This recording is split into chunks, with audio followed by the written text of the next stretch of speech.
I'm gonna buy Legos again because like this was so fun. That's Done! yay! I actually got it. This is insane. Okay, I'm so hyped and focused on this thing. It's here. hard. It's hard to concentrate. Steve, what are you looking at? You are really intently looking at something. I dropped the piece and I can't find it. Just tell me what I need to do. You're telling me that Zero you have no numbers. There's no numbers. I'm not sure how he does it. No numbers. It's so past my bedtime right now. Having the problem with this one here. Oh, no. We're gonna be here till 2 in the morning. Outstanding. I'm actually enjoying a little bit of wine while we do this because it felt inappropriate to not have libations. Look at this. It's kind of, I don't know what this was from. I had a great freaking time. I chose a Lego set that was like, don't do the flowers, guys. Don't do the flowers. Obviously, I'm the problem because I keep making the same bad decisions. Yeah. Okay. No big deal. No big deal. Yeah, fuck, how do I pitch my channel? I cover a lot of the current drama and stuff that's going on, but predominantly I'm somebody who's kicked around the internet for quite a long time. So I do bonsai. I collect bonsai trees, and these trees aren't it. they're wrong. These trees they have bad form. I got the part of the base done, and I'm working on what I think is the owl now. See, like, that's how you get invited back. You just do it really slow. That looks really cool. That's awesome. It's so random, but it functions. That's awesome. It's so cool. But it's not the size of the tower, it's how well you use it. What's this all about? I'll show you mine if you show me yours. I'm like, whoa, this is not that type of stream.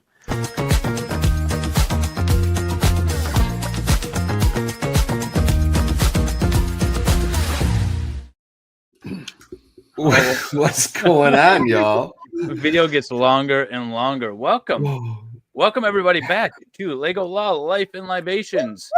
No kidding. It's been forever, y'all. It's been too while. long. It's been We way missed too you long. all.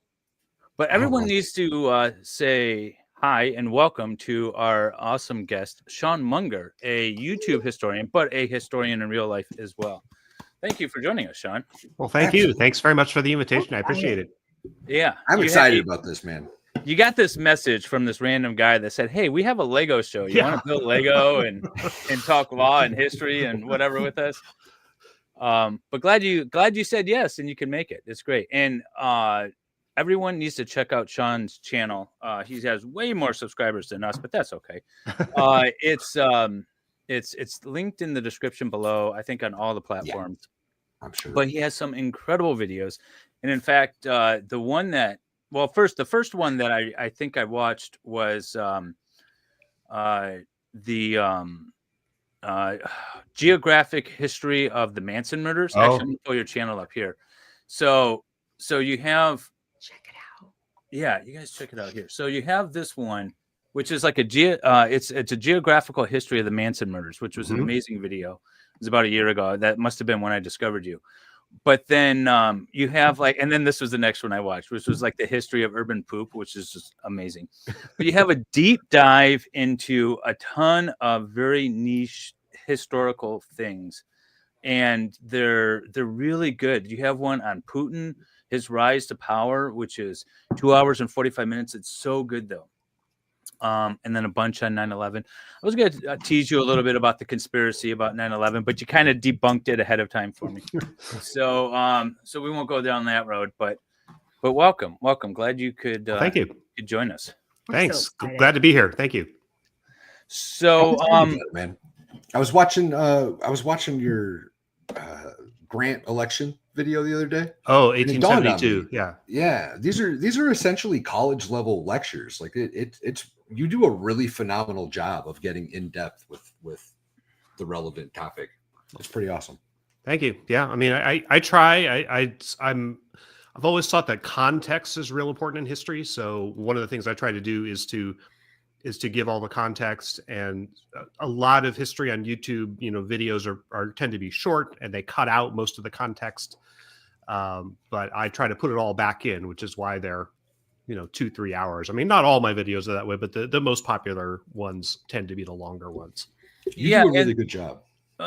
So you just put up 2 weeks ago, you put up a video on 1981, Britain's awful year, which I didn't know it was a bad year for Britain. I was 1 at the time, but when you talk about it, you start off with this big sort of nasty arson fire. Well, actually, you start off with some prostitution sort of stuff going on. Yeah, serial killer. Yeah. Serial killer. Yeah. And then, Ripper. Yeah. And then, as you're going through, you're like, all right, so let's give you a little bit of context about the whole thing with Northern Ireland and all of that. But then you talk about like what's the popular movies at the time, what's the popular music at the time, because it all plays a role. And that's what was great about, in particular, the Manson murder video that you did, is that it wasn't just limited to this is a crazy guy running a cult. It was the whole environment, the whole scene, the music and the geography and everything about it. It was really interesting and a good video. And Farrell, by the way, I modded you. Thank you. Or you're welcome. She saw. Nice. So I'm building actually the Harry Potter set today. I've been on a Harry Potter kick. I got a ton of Harry Potter behind me. This one I got for Christmas from my stepson, and Beautiful. so I'm going to be building this one today. Is that Valhalla up there? That's Hagrid's motorcycle. Yeah, it is. I love it. Exactly. I love it. And I am building Wendy's Christmas gift to me. Thor's ship. It's the Marvel Thor. Lord of Thunder, level Thunder. With the screaming goats. How appropriate for a goat farmer. Right. I'm excited. I'm excited. Whoops. No, we don't want her there. You're What's not building Sean building today? And then Sean. Okay, well, I've the coolest set. Yeah, I've got the this good for history. This is the Leonardo da Vinci's flying machine. So his opter or whatever you would call it. And I haven't done Lego for years, so all I've done is just open the top. I haven't even taken anything out yet. Well, Valhalla started early. He admitted backstage that he started to build, just so everyone's That's aware. not what I said. I said I almost started to build. Is what I said. We do not cheat at Lego. There's It's been a very a long. serious accusation. Yeah, the instruction manual is the size of a edition of the 19th century edition of the Congressional Record, but that's fine. Oh my goodness. I also recently discovered that you, not recently discovered, but you are an author as well. You've written some nonfiction or some fiction. Yes, both actually. More fiction than nonfiction, actually. Okay. And again, I put a link to your website where you have online course you have online courses and other video things like that on your website as well as your books. Right. I think we should be able to get an honorary degree by watching Sean's video. They're really good. No joke. You could probably Seriously, he could be a I would pay tuition for those. Well, you can on my website. I have a number of courses for just kind of general people. There's like 2 free ones, and then there's several more in-depth ones that are paid courses. Like, for example, the Putin video actually came out of an online class that I made about Putin a couple of years ago, and I've updated it and such since, more recently, and that sort of launched the video.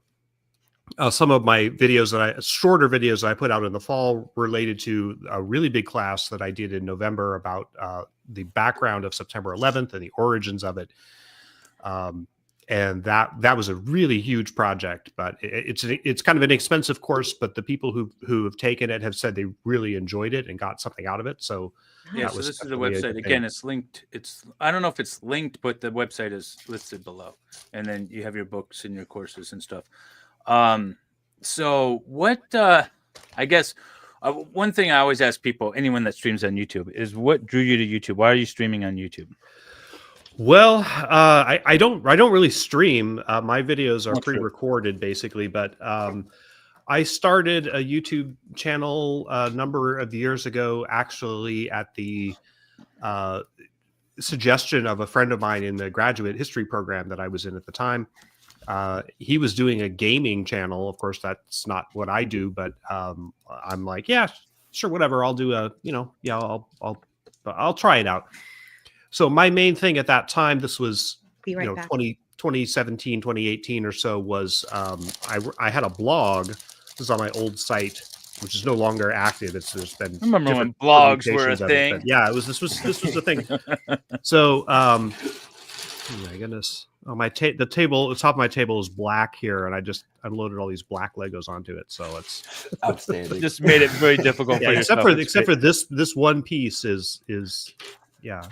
So and I've already dropped something. So anyway, I did a number of different things on my blog, and when I started doing videos, my first thought was, well, I'll just make video versions of some of my more popular blog articles and put them up there. And so that's what I started doing. And I think, like, just sort of like video essays, just sort of reading them out. Yeah, it was basically, they were just me sort of reading the text of the article, and I added a couple of new things and some visuals and things like that. And I didn't even know that people made money from YouTube at that time. I mean, I guess it was, I guess it was What's somewhere, that like? Somewhere in my consciousness, I was aware that this was a business thing, but that wasn't my objective. But I put up a couple of of videos, and you can still see some of the early ones. And over the years, although they were not popular at the time, again, this is when I first started.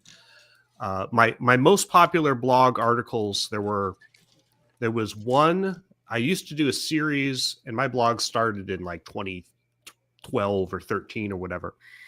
And I used to occasionally do profiles of famous missing persons cases. And my most trafficked blog article at the time was about a profile of, there was a famous case. This is in LA in the 90s. And there were 5 women who were self-professed witches. They were followers of a cult leader named Carlos Castaneda, who was a famous author in the 60s counterculture era. And this is the drug, use drugs to expand your mind. It was that type of milieu. And when they had like a hippie cult or something on the coast, right? It's actually like a legitimate hippie commune that they visited as well, right? Yeah, I mean, it's complicated because it's like he had this brief heyday in the 60s and early 70s where he wrote these books about these spiritual journeys that he went on, and then the cultural conversation changed, and so he became like his popularity receded, and then he created like a cult, like a personal cult with a few hardcore followers. And then he died of cancer. They all lived together in a compound in LA, and then he died of cancer in 1998. And 5 of his followers, all women, suddenly disappeared right after he died, like the day after he died. And they were never heard from again, except for one where they found her bones. This was like 6 years later or so. They found some of her bones out in the desert in Death Valley somewhere. So they surmised that they all basically kind of committed ritual suicide as a result of his death. Yikes. So this is just and 5 of these, at least 4 of these women remain, their cases remain unsolved. So I did a profile on that, and it was a fairly trafficked article, in part because it was controversial. Carlos Castaneda still has a number of fans out there. And one of the issues that interested me was he was an academic. He got a PhD in anthropology from UCLA in, I think, 1968, but his degree was basically fraudulent in the sense that he did not produce any of his research notes. He didn't go through the dissertation process, as it was known, because he was looking to publish a book that would have popular appeal, and the university apparently wanted to be in on this. So anyway, it's a long story, but that was my first video, basically, was about what happened to the witches of Carlos Castaneda. I watched that video. I remember that. It's cringe because it's it's like my one of my first big videos that I ever did. So you should have seen David's first videos. Yeah, I know. So everybody has that. You should see my last video. God. So anyway, I did that, and I also there was a series of articles that I did on there's the famous legend about Oak Island in Nova Scotia. Yeah, that supposedly a treasure, like treasures were buried there or whatever. I had been interested in that when I was in college. This was long before the History Channel got their hands on that legend. And I've always been very fascinated by what I call organized deception. So scams, cults, and conspiracy theories where people set out in an organized way to deceive other people for a goal, usually money. So that's what drew me to that, that topic. So I did a series on that, and that also over the years became popular. And I started doing some other videos that, like, I did. One of the things that was most fun that I did on my channel was a series called Bond in Context, where I profiled every one of the James Bond films. But I talked about what was going on, the historical context of them and what was going on and things that were happening. What did it mean? Like, for example, there's the Roger Moore one, Octopussy, where he puts on the clown makeup and all that stuff or whatever. But the plot of that film, which was made in 1983, is about the intermediate nuclear forces issue, about the stationing of NATO nuclear weapons in Western Europe and all the protests and such that went on about that. And so I did I did these videos where it's like, okay, here's the Bond film. Here's what it's about. Here's what was going on at the time. Here are the various cultural things that were happening and political things that were happening at that time. So that became a very interesting thing. And I didn't really I've got one piece together. So that's all I've got so far. One piece. But it's hard to talk and build Lego. It really is. And this is just bewildering because the diagram isn't really okay. Oh, wait a minute. I see something there. Yeah, and then Valhalla and David make it look really easy. Yeah, I know. Yeah. You ever think about doing that with, say, Rambo First Blood Part 2? Ooh. Well, I've thought I haven't, like not Rambo Afghanistan. Specifically, but I've thought about doing, like, I had vague plans to do a Star Wars in Context series. I might love that or hate that. Yeah, and start. I don't think I would do like the recent films, but I would probably obviously start in the 70s. Yeah. And I mean, Star Wars is a very of its time film, and it's hard to really put ourselves in the place of that kind of thing. That would be interesting. I think I would like that. Yeah. So I had some ideas to do that. I haven't, I've got a list 10 miles long of videos I want to do.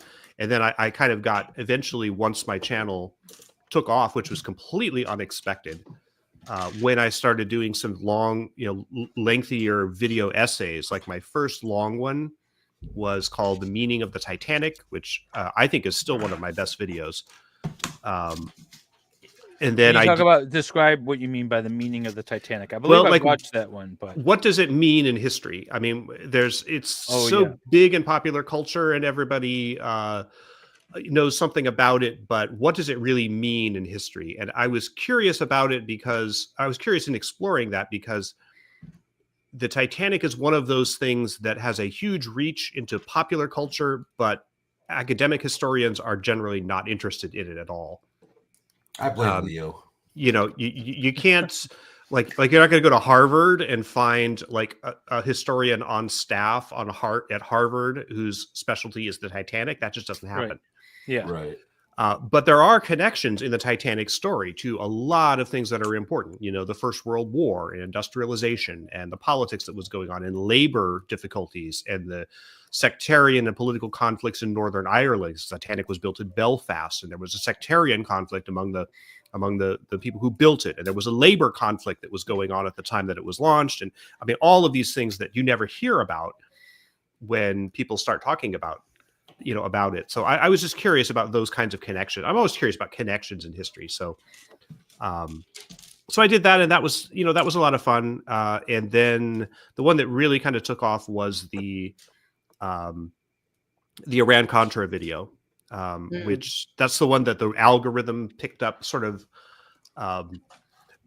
unexpectedly. It's like I made it in February of 2023, and it wasn't really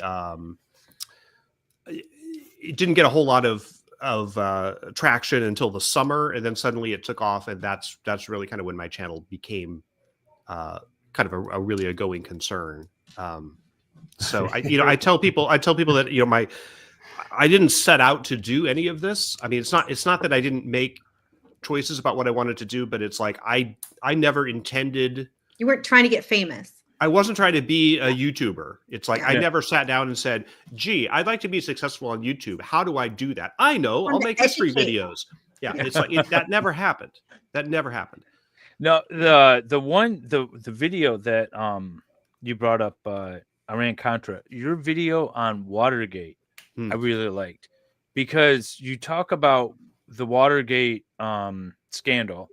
From the position of the actual piece of land, which was interesting. You go through the entire history of that piece of land from before the country even existed to how it was developed when DC was just starting, and all the people involved. The woman that lived there, I can't remember her name forever, and didn't want to move. Right, and then the restaurant. Yeah, the rest really fascinating, which gave its name. It was called the Watergate Inn, and that's what gave the whole thing its name. Yeah, so that was really interesting because you only hear, and I was there this past summer, and I had my son and I had just sort of gone by it along with the Kennedy Art Center or whatever. We had gone through there. And then I'd come across your video on that as well. I was like, oh, we were just there. So I made my son watch it with me. But no, so it's just, the connections between everything is really, it's like you said, I enjoy those part of the videos, or those style of videos, I should say.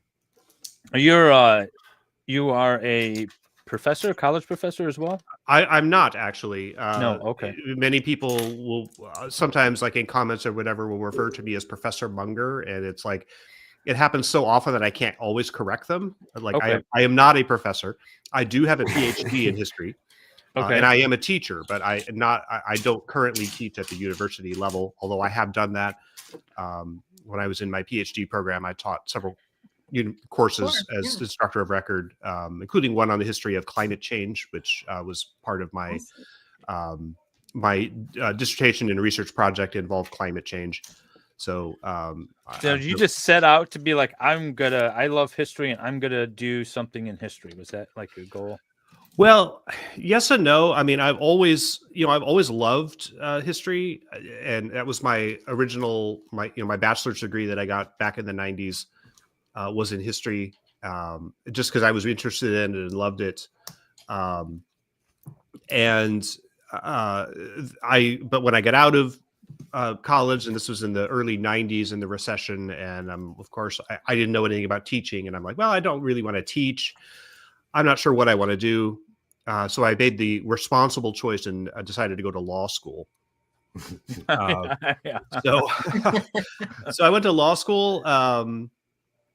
And I just want to interrupt myself here for a moment. Somebody had a question about the a video on the Los Angeles water wars. Yes. Watch the Manson geography video, and I do cover that topic, like how Los Angeles stole water from Owens Valley. That's in there. Okay. So Melissa, hopefully you heard that. Yeah. I was gonna say when I saw that chat come up, I feel like I've heard you talk about it. Yeah. Yeah, indeed. Environmental history of Los Angeles is amazingly interesting. I also wanted to comment on Lolita Smiles. Have you ever been to the JFK assassination spot? I have. There's a picture of me lovingly leaning on or laying on the grassy knoll. Oh, I've seen that. Where the actual shooter was shot. Yeah. I mean, I've seen David there. We're not going to open that can of worms today. Oswald acted alone. We all know that. You do have a video though that talks about it, I believe, to some extent. Right? 2 videos actually. Yes. Okay. Yes, indeed. Yes.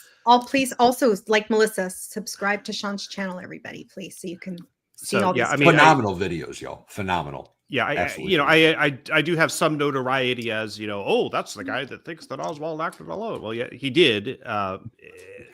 And I explain how we know that to be true is a matter of historical fact. But that's a very small part of what I do. It's like I do a lot of environmental history related stuff, even if it's not labeled as environmental history. That was the Watergate video. That was the Manson video. I'm working on one now. The next video to come out, the next big video to come out is going to be on the Bounty and the famous mutiny, that ship. But it's going to be a geographic history of the Bounty. Okay. So we're going to go to some of the islands and Pitcairn Island and things like that. That's where the British sailors mutinied, and then they ended up living on an island with their Pitcairn Island. Yes, exactly. With their wives from which island? I can't remember. From Tahiti. Yes, Tahiti, yeah. Some of whom killed some of them.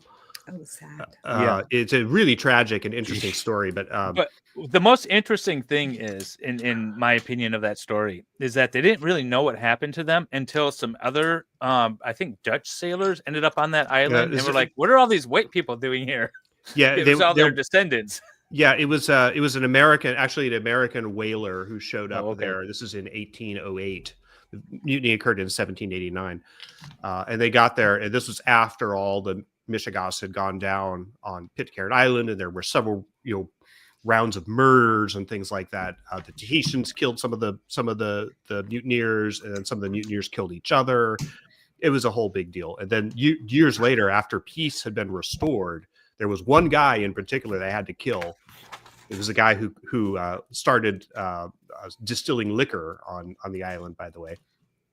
Quintal was his name, but he's the true villain of the Bounty story. But once they wasn't he killed? Sorry, I didn't mean to cut you off. Wasn't he killed though because he was like sleeping with someone else's wife? Oh yeah, there was lots of jealousies and things like that.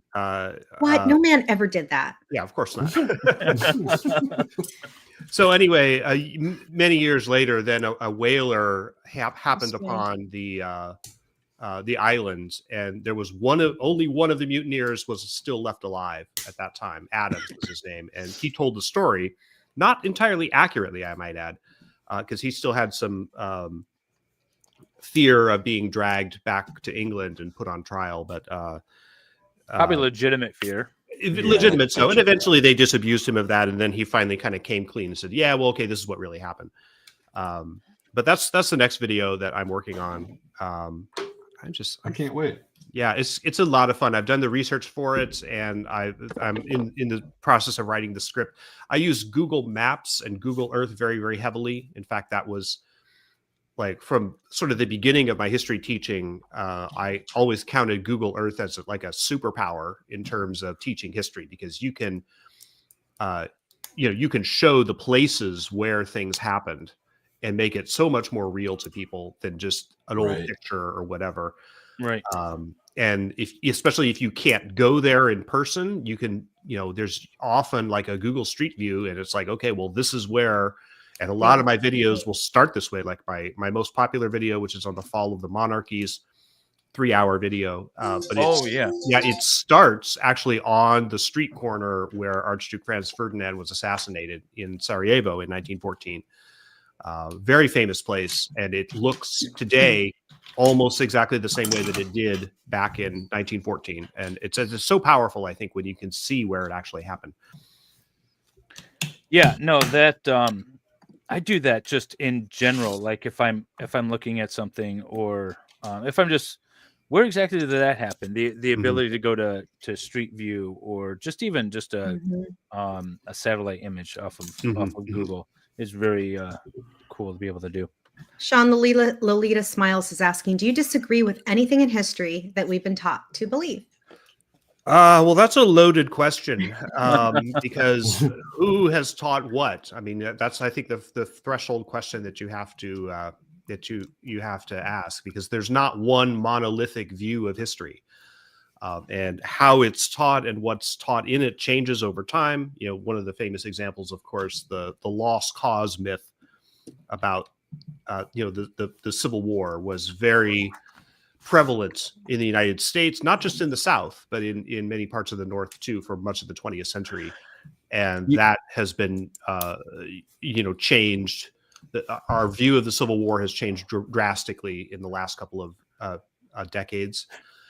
You had a video and you, I don't know if it was about that, but you sort of mentioned it, and then I was going to do sort of a sarcastic little comment in your video, and you piped up and you're like, and if anybody says da da da da, the comment's going to get deleted. I was like, the party switch denial. Yeah. Oh yeah, the party switch denial. Yeah, that's what it was. Yeah, I did that mainly to just sort of scotch, because there's a number of trolls, political trolls online who kind of go and will try to shut down any discussion of that by posting talking points, and that was my thing in doing that. So the other thing you do that's awesome preemptively to the chatters, to the commenters, is like, listen, this is what I'm going to be talking about, and if you don't like it, there's tons of cat videos you can go watch.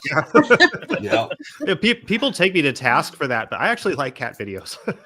Right? They're all over my feed. Like I watch one of the channels that I watch religiously is Girl with the Dogs, and she does a lot of cats too. She's a pet groomer, and so she's grooming like the most adorable dogs and cats that you can imagine. And I watch that all the time. So it's just very funny.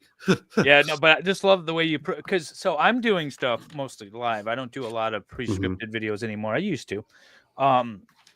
So I can talk to people in real time in the chat. But David likes trolls, so it's a little different. Well, I do kind of like I've been called like the homeless, I think. the homeless internet lawyer. And I things like that. I absolutely love it. I get a kick out of it. And Valhalla can't have a troll because if you hate goats, you're an idiot. Right? I very much like goats. I like goats. Oh my gosh! So my dad got obsessed. So I have a huge screen in my main living room, and my dad was over giving me vitamin C and zinc when I was sick. And anyway, he came in and he saw I was watching Valhalla's goat videos because my dad's been asking me he wants to get a goat. So I'm like, well, let's educate ourselves first. Well, Valhalla was walking around the farm, and we saw not just goats, the pig. Now my dad wants a pig. I said, no more Valhalla videos, Dad. Wait, when did you get a pig? You have a pig? I've got 3 pigs. I've had pigs since forever. And they were like they were like interacting with him, like it was pretty special. Yeah, they're really friendly. I got 3 potbelly pigs. So my stepmom texted me and she's like, please no, don't show your dad any more of your friends' videos, please. Oh, I'm thinking like teapot pigs or something. No, they're like a real pig, like a fat guy. My big male, he's probably 300 pounds. Yeah. Big boy. So Sean, how many pigs and or goats do you have? I don't have any goats. I'm sorry.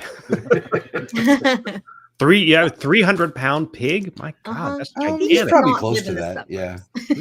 The females are smaller. I've got one female she's pretty chunky. She's probably 200 pounds. And then the littlest one, she's probably 140 probably. But you got to remember, it's a pig, right? So like they're compact little creatures. True. You know what I mean? That is true. There's a lot of weight on them things. Okay. Do you sell them like you sell the goats, or are you breeding them? No. So I was gonna breed them, and then I started looking into it, and they can have something like 18 babies every like 4 weeks or something. Oh my goodness. Wow. Yeah, and I wasn't about to take part in any of that nonsense. So we fixed the boy, and they're just pets basically. They get to get away with a lot. Yeah, they're having. I got the motorcycle done. This thing is cool. That looks really cool, David. I can't. It's like I've done a little bit of this thing, but it's like as long as it actually took Da Vinci or exactly or longer. It's like this first step here. Like I'm supposed to put something on this, and I can't find the other piece that goes. Oh no! That's just the tool. That's the tool to like remove it's pieces. New. It's new. You use it to like pull pieces apart. That's not part of the step. It's just showing you. It's just showing you how to use it. Oh, okay. Yeah, they didn't have that tool when the last time you built Lego. Yeah, no, stuck on the demonstration section. They also didn't have iPads. You could use your iPad for help too.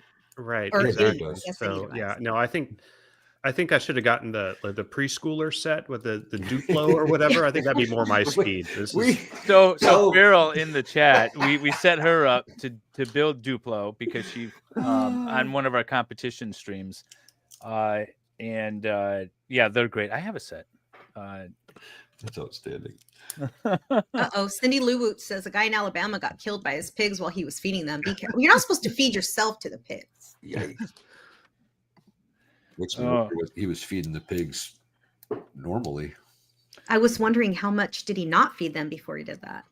That could be too. That sounds like an abuse. Whatever. I don't want to say that. I don't it's have not any nice. idea how this thing works. Don't hurt the aminals, people. Oh, Valhalla, somebody asked earlier, I don't remember who it was, what you were building. They got in a little late and they couldn't. David has his box up, but you don't. I am building. Let me fix the. You're going to get dizzy. There we go. The Marvel Thor's ship. Yes. Love Thunder. That's my dream. That's what we're building. I When think you got Thor me might this be for number Christmas. Okay, I don't know if that's. They were angry. Angry pigs. No kidding. Mm-hmm. No kidding. When you're ready for another question, Sean, I got you. Sure. Yeah. Well, how have you ever thought about, or have you ever done any sort of video talking about the accuracy of so-called historical films or things like that? Yes, I have. There's a section on my in my videos called historical movie analysis, where I do exactly that. Really? So one of the most, those are some of the most fun ones. I did one on Indiana Jones and the Last Crusade, which is one of my all-time favorite films. I love it. I did watch that one. Yeah. Isn't that one of your favorite movies, David? No, you just like the first one, huh? I like all the Indiana Jones. Oh, okay. That's the thing, like Star Wars and Indiana Jones and all that stuff. All of them? Yes. Okay, but here's How many are all the Star Wars movies, Valhalla? Hang on. Like that's good. True. That's true. It's like pizza and sex. Good pizza is great, but if it's bad pizza, it's still pizza. You know? Okay. Listen, if you count that last Indiana Jones movie as part of the franchise, I like the first 20 minutes. So I did one on Indiana Jones and the Last Crusade. I also did one on Gladiator and a more obscure film called Fall of the Roman Empire, which is made in the 60s. Most people don't realize that Gladiator was a remake of a film that had been made in the 1960s. An uncredited remake. How they got away with that legally, I have no idea, but clearly it was a remake. But they're basically telling the same story with the same characters. And so I don't get to do ancient history very much. So that was a fun one to get into, Rome and who was Commodus and who was Marcus Aurelius and, how did he really die and those types of things. And to compare the movies themselves. Joaquin Phoenix is famous for having played Commodus in the 2000 Gladiator, and that role was played by Christopher Plummer in the original. So if you can imagine Christopher Plummer as a wicked Roman emperor, it's actually a lot of fun. Wait, isn't Obi-Wan Kenobi in that too? Yes, Alec Guinness. Yeah, he plays Marcus Aurelius, the Richard Harris role. Yeah, there you go. Yeah, and Sophia Loren plays the role that was played by Connie Nielsen in the in the new one. This is before straight up stole it. Well, it's same, kind of same source material. I mean, you can't copyright history, so I guess you can go back and redo it. But that was a really fun one to do. And then I have a members section on my channel now. It went up in December, so I did a historical movie analysis of a really terrible 80s science fiction film called The Final Countdown, which is about the Pearl Harbor attack. Really? So, yeah. And is it really bad? It's terrible. The premise of the film, which was made in 1980, is that a modern, for that time, aircraft carrier, the USS Nimitz, encounters this completely inexplicable time vortex and gets sucked back in time to the day before Pearl Harbor. So and of course they know what's going to happen, so they have to determine, well, gee, are we going to attack the Japanese fleet, or are we going to let it happen, or whatever. And it's I have a course on my website about the Pearl Harbor attack, and I'm kind of a nerd on that particular subject. So I thought it would be fun just for my members to delve into that. I just joined just so I could get that. Oh, one. Great. Ooh, awesome. It's and a lot of fun. Speaking of joining, Dork just gifted 5 Valhalla Awaits memberships. Thank you. Dork, you're the man. I Love appreciate that. you. Free the fluffy, y'all. Free the fluffy. Free the Fluffy. What is that? And I don't know Stephen what that- Gosney's here. Saw Nicholas guys. Starro No, here earlier. Steve's our other resident author. He's a lawyer, but he's written so many books. Oh, great. And he got a little flack for one of his books that he wrote. It's called Death Penalty Desires. So he's a death penalty, or he was a death penalty appellate attorney out of Florida. And defense attorney. Gaz is the man. And so he wrote a book trying to explain. Well, first he wrote a book about death penalty debates, whether or not death penalty is even, appropriate from all kinds of different point of views, from financial to moral to, spiritual, whatever, or everything. yeah. And then he wrote this fiction, Death Penalty Desires, and a horrible trolly news reporter went after him about that. And called it like trash and stuff, but this person completely missed the point of the book. But Steve is awesome to have in chat at any time. Appreciate you, Dork. Good night, Dork. Best Pearl Harbor movie is Tora Tora Turl. I agree with that. It is the best Pearl Harbor movie. Oh, cool. I'm gonna have to watch it. It's very long and it's very detailed. But it's very accurate. Very accurate. Oh. It's like A Bridge Too Far as well. Yeah. I really enjoyed that movie. It's very accurate as well. But I am definitely going to watch the final countdown. It's awful.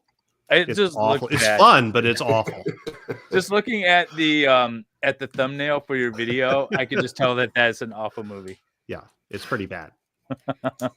Dave's going to be sending it to me in 2 days. You got to watch this movie, man. It's awesome. I know. No, he'll send it to both of us. Yes, he will. And I will insist that both of you watch it before the next stream. So Sean, just so we have a group text, the three of us, and I'm 3 hours behind them. So so is Sean. Luckily, Sean's I wake up at 4 or 5 o'clock in the morning because that's when they start for me. Well, I wake up with ideas. I can't help it. I'm not 6 o'clock complaining. my time. Yeah, it's great because who the heck else in California is up at 4 o'clock in the morning except the yoga people, and I ain't a yoga girl. So, So Sean, you're in Oregon, right? Yes. Yeah. Oh, okay. so he's in my time zone. Yeah, that's what I thought. Oh, nice. My dad's born and raised in Klamath Falls. Oh, great. Mm-hmm. Well, he doesn't. Do you like it so. out there? I'm just kidding. Oh, Oregon's beautiful. Love it. Oh, it's beautiful. But when Yeah, he was a really, kid really growing lovely. up, it wasn't nice for him. So Sean, what did your parents say when you said, "I'm going to go to school to study history"? And they're like, "Yeah, that's a great moneymaker, Oh, right?" they were very supportive. I mean, my dad has been a history buff for many years, and he was so they were very supportive.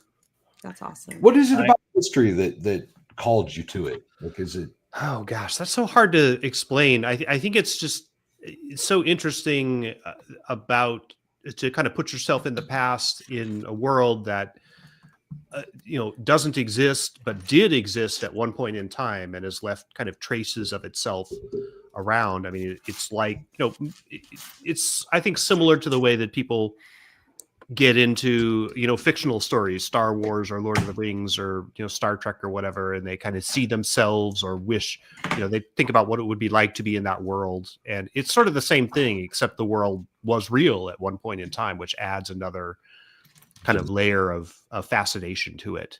And there are so many bizarre things in history that you can't believe really happened. Because the aliens did it. Well, so, I mean, that's part of the thing. Is it's like sometimes people will come up with crazy explanations like that, and then you actually research it and find out that the truth is so much more interesting than stories like that. Yeah.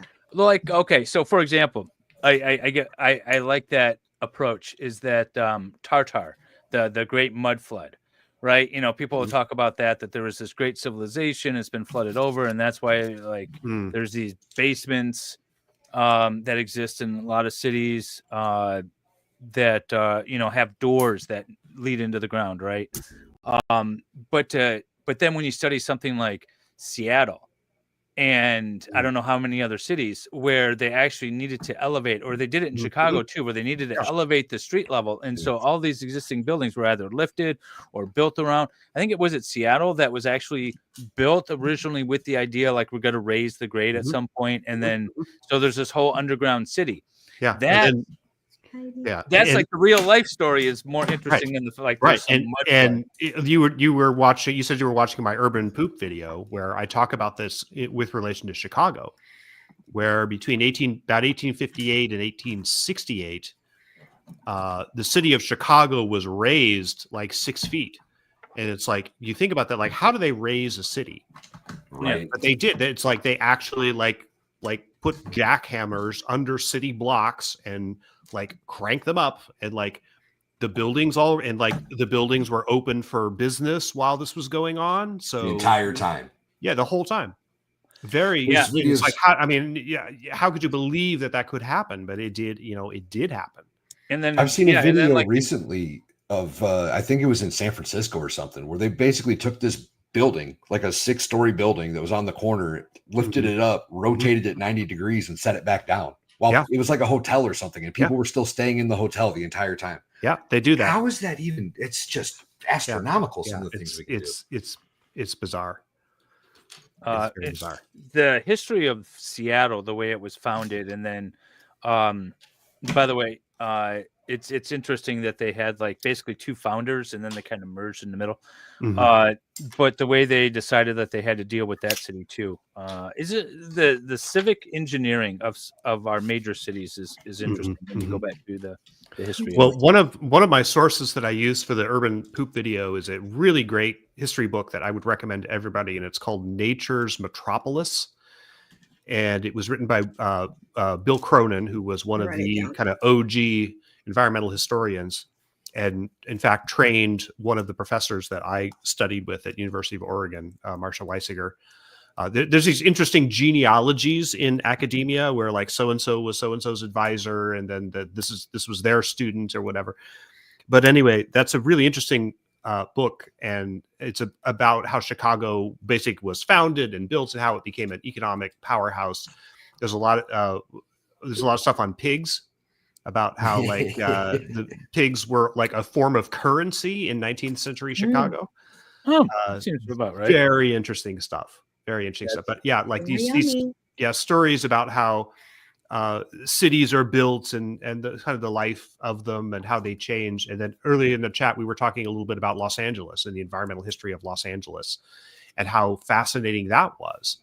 Not just the theft of the water, which is portrayed in the film Chinatown, and then the whole stuff about the railroad and the transit, which is portrayed in another popular film, Who Framed Roger Rabbit. But also like how, and this happens in many cities, but it definitely happened in in Los Angeles, where like infrastructure projects and improvements in quotations were used as ethnic cleansing projects. Like, for example, the building of Union Station in Los Angeles was used as an ethnic cleansing project to displace specifically people of Chinese descent. So the old Chinatown that you see that used to be in Los Angeles, which is where Union Station now is, was deliberately targeted. It's like, well, yeah, let's build a new Union Station and then we'll move all these Chinese people out of here. That was the operative thing. And like in New York City, Robert Moses was an ace at doing that kind of thing. So there's a lot of really interesting stories about how cities were created and how they grew that are mostly hidden from public view. So that's really some of the fascinating stuff in history. Take care, Steve. Steve's got to run off to dinner. Bye, Steve. We love you. There was a question that popped up. Oh, have you been starring them, Wendy? Yes. Okay. So Melissa asks Sean, if you could live in any other time in history, when and where would it be? Oh, what a good question. Yeah, that is a good question, and it's hard to answer. I would want like 10. What would yours? Top 3. Well, I'm partial to Byzantine history, so I would probably have to give the Byzantine Empire at the height of its power, 9th or 10th century. I'd probably have to give that a visit. I think that would be really interesting. Cool. Early 19th century, 18 teens or such. That was the period that I studied in my dissertation. I was always fascinated by that, particularly New England. Yeah, I was going to ask, where would you want to go? Yeah, Boston and say, 1815. One of the great sources that I ever used, I used to have a podcast also called Second Decade. It hasn't been updated in many years, but that was sort of like I used a lot of research stuff that I wasn't able to put in my dissertation.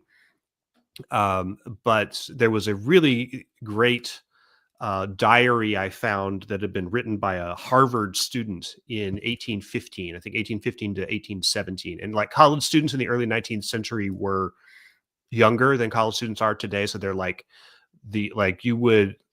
there were people as young as 13 who entered Harvard as freshmen.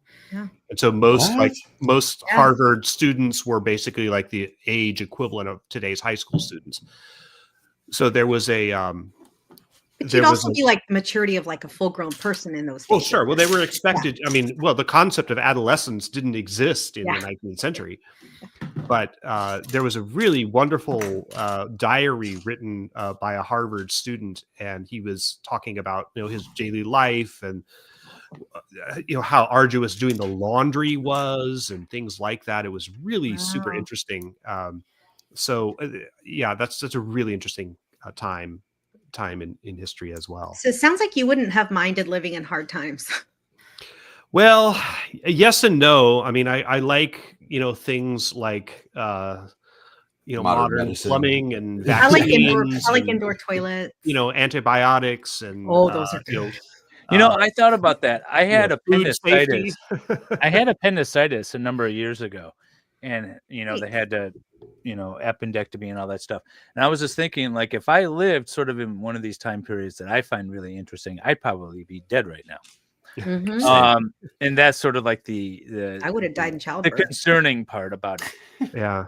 Sean, have you ever seen this guy's channel? Valhalla. My first kid was 11 pounds 4 ounces. Predominist. Yeah, I don't know how you pronounce his channel. I think I've seen it a few times. I'm not super familiar with it. He did a video about if you were to actually travel back in time in the medieval Europe, what you would need to know and think about and have to worry about. And he's like, well, first of all, let's talk about medieval Europe is a long, time. So let's pinpoint a particular era. But then he goes through, like, if you were to really get around and you didn't want anybody to realize that you were actually a time traveler, what you would actually need to do. It was quite an interesting video. Of course, completely fiction. Because no one can go back in time, but I just thought it was interesting the way he talked. Yeah. Like, if you were to, you'd have to explain how you arrived at this place, right? And so you have to have some good backstory. You can't just be some random traveler because those didn't exist. You could be you could be a what do you say? The easiest thing to do would be what is it when you travel for religious purposes? A pilgrim. Yeah, you could be a pilgrim. You could be doing a pilgrimage, and that's the best way. But then what language do you speak? Because everybody spoke something different with a different dialect. And so it was a really interesting video. Yeah, we really couldn't communicate with anybody in the past. Not that far back anyways. No. This doesn't make any sense. I'm having to take apart the small piece that I was able to construct because I did it wrong, and I don't. I've just got pieces left now, and this is great. I like I like that you're struggling a bit. It makes me feel a little better. Yeah, I'm totally flummoxed. I mean, like the diagram doesn't even make any sense. It's weird. Your PhD ain't helping you now. I know. Yeah, it's like This is why I don't build Lego. Yeah, it's like a PhD and a law degree, and I can't do a simple Lego thing. That's crazy. But then again, I mean, that's why I went to the humanities. I can't add 9 to things.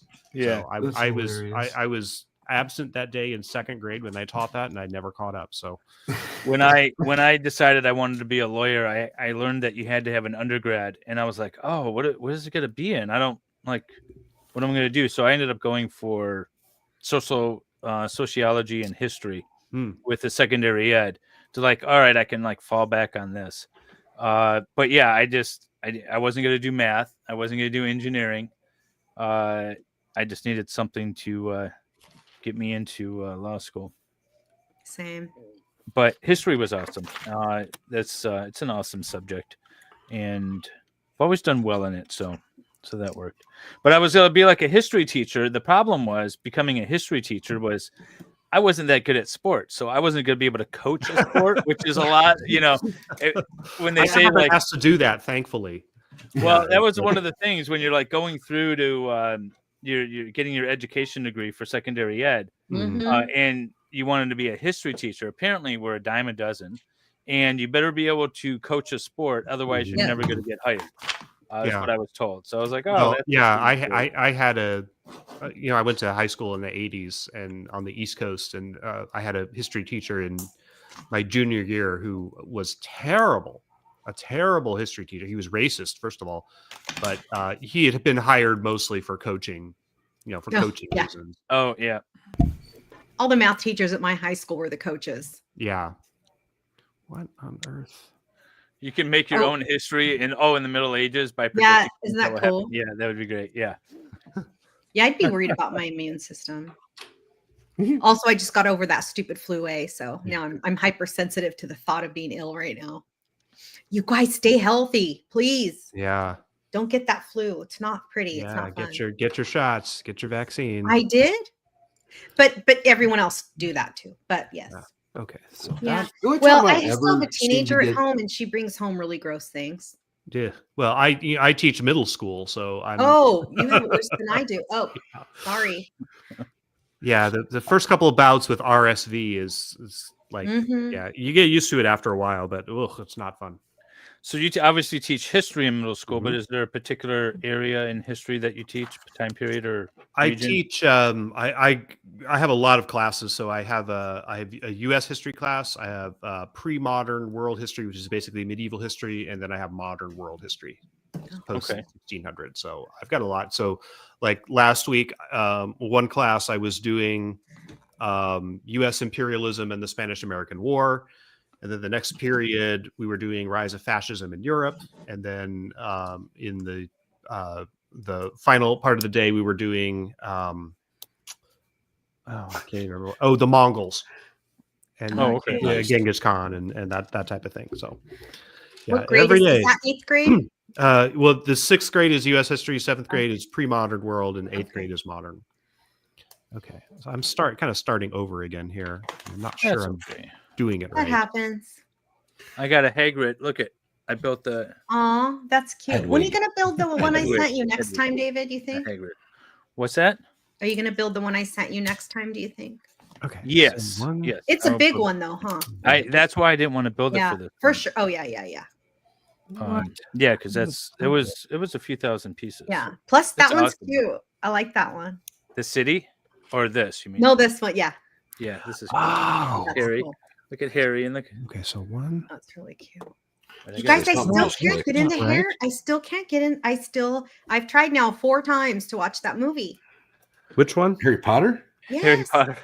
Do you like the Harry Potter series, Sean? I have only watched the first one, and then my stepson really likes it, and we were going down to Universal Studios, and so we watched all of them on the drive down. And I was like, all right, they're cool. I'm not a huge fan, but I thought they were good stories. I liked the first one when it came out. I saw some of the other films, and then when it became known, J.K. Rowling's views on trans people, that really kind of turned me off to anything involving Harry Potter. Yeah. That's why Wendy doesn't like it. We get it now. What?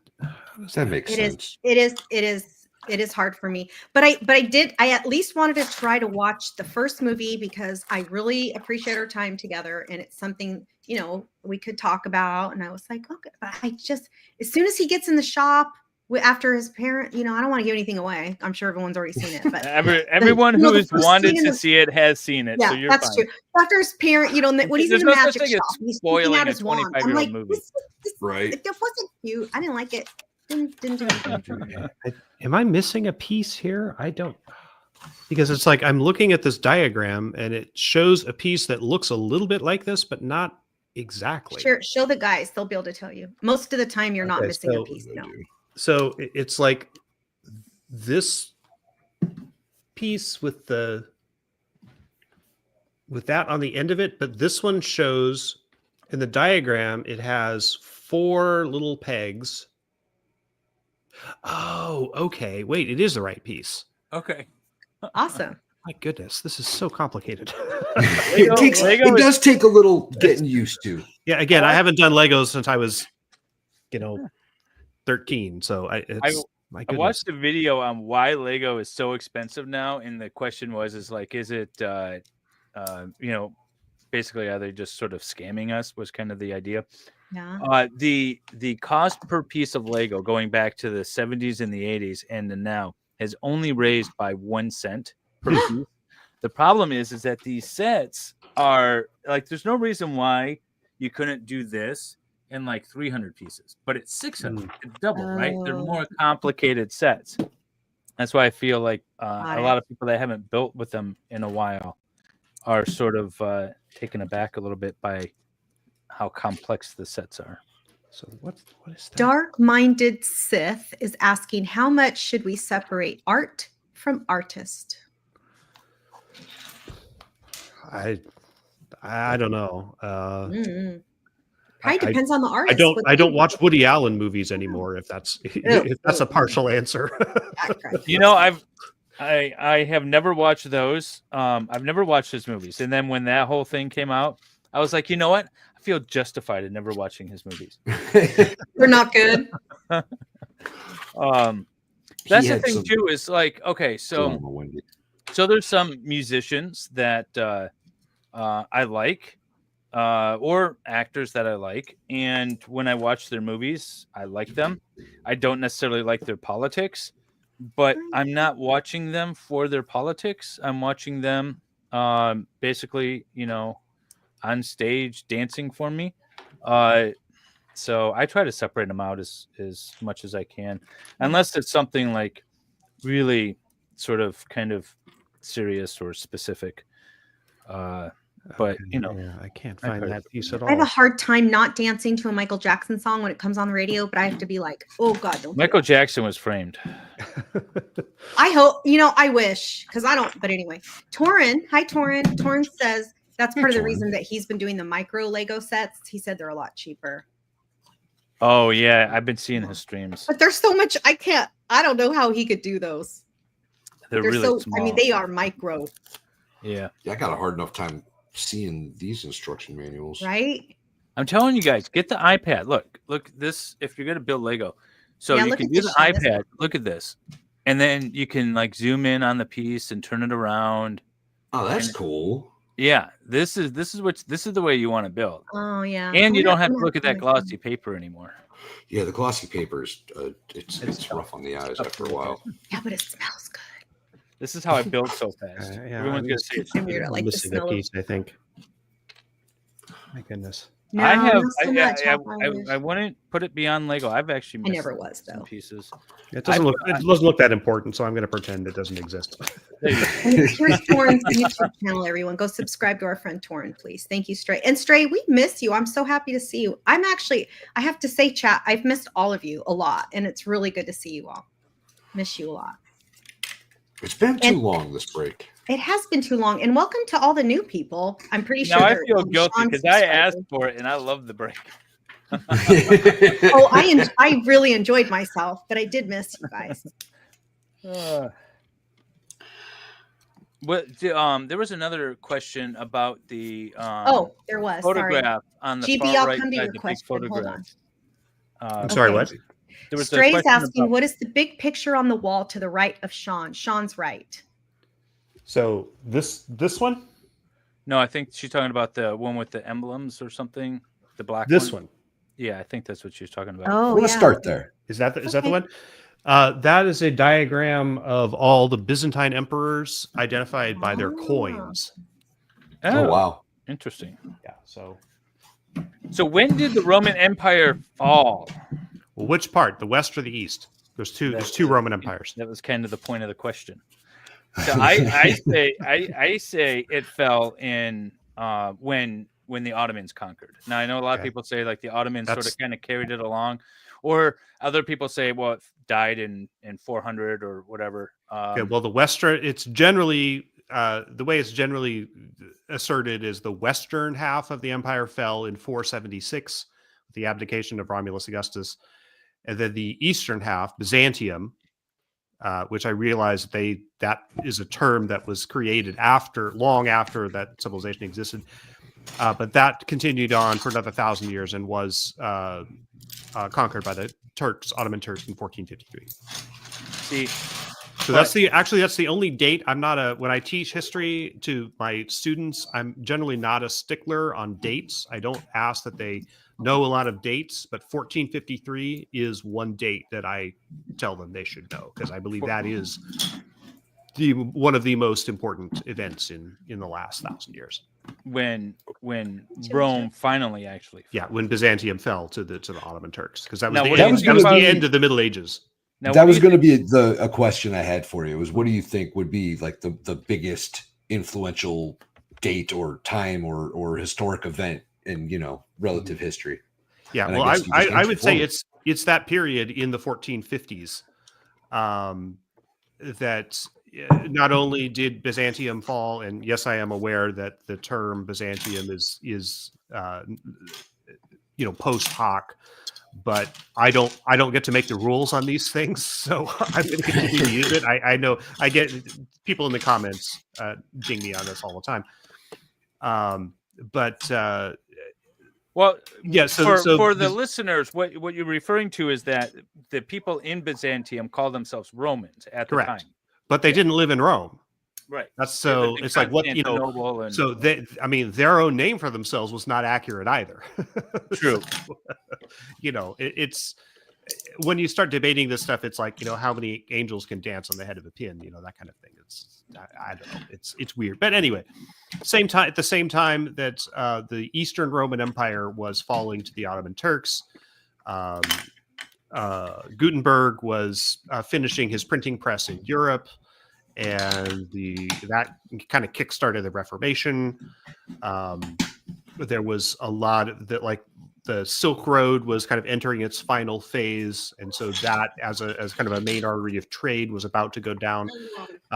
So a lot of things and the Chinese and in Europe, they were also at the same time developing the technology of ocean-going navigation. So that opened up the world. So that phase in like the middle of the 15th century, I think, is hugely pivotal. It's where the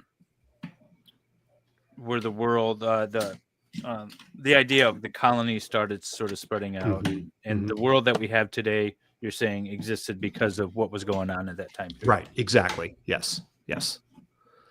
Okay. So what about arches here?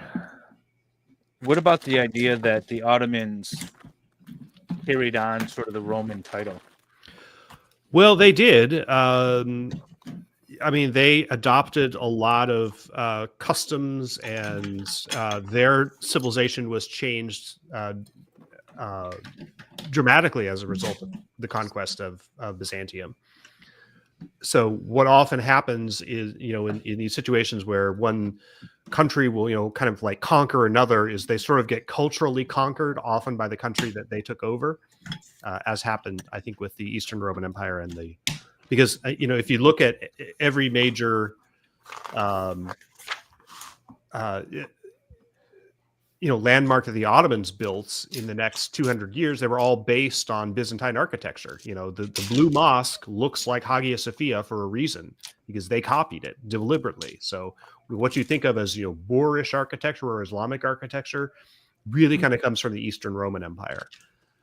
And yet there was a lot of cross-pollination there, because a lot of ideas, when the Eastern Roman Empire was still going on, they borrowed a lot of ideas from Islam, particularly from the Islamic world, and Islamic science was hugely influential on them. Islamic art was hugely influential on them.